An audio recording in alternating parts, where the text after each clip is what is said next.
Qual o seu estado espiritual, morto ou vivo?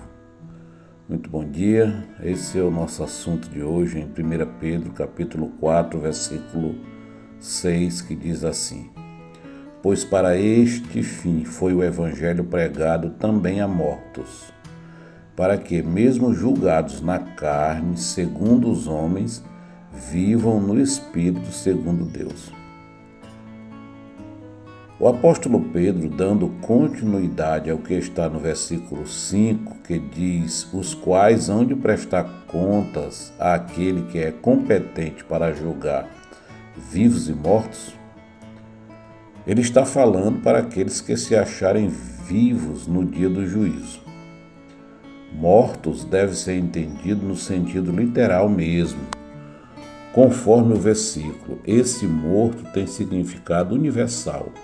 Não está falando de uma determinada pessoa.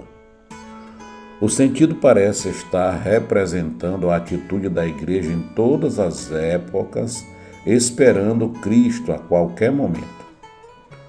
E que o juiz está pronto para julgar os vivos e mortos.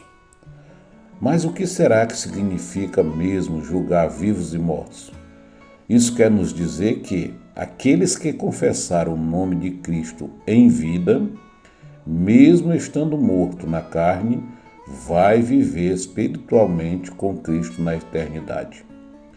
Daniel capítulo 12, versículo 2 diz: muitos dos que dormem no pó da terra ressuscitarão, uns para a vida eterna e outros para a vergonha e horror eterno. Mas também quer dizer que não haverá desculpa nem para vivos nem mortos, porque todos tiveram a mesma oportunidade.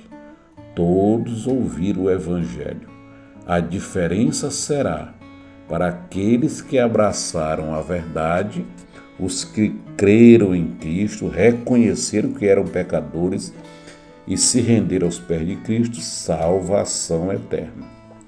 Os que optaram por continuar sua vida de pecado, condenação eterna.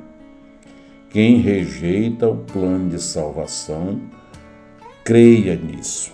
Não haverá piedade. A palavra de Deus é muito clara sobre esse assunto.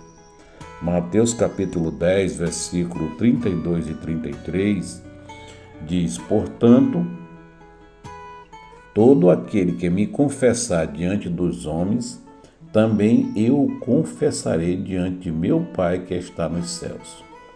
Mas aquele que me negar diante dos homens, também eu o negarei diante de meu Pai que está nos céus.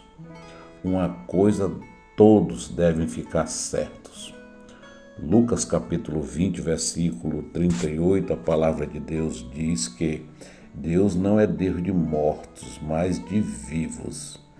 Significa que mesmo que a morte atravesse a vida daqueles que creram em Cristo, o destino final é vida eterna com Ele. Que Deus nos abençoe a uma vida de fidelidade com o Senhor. Amém.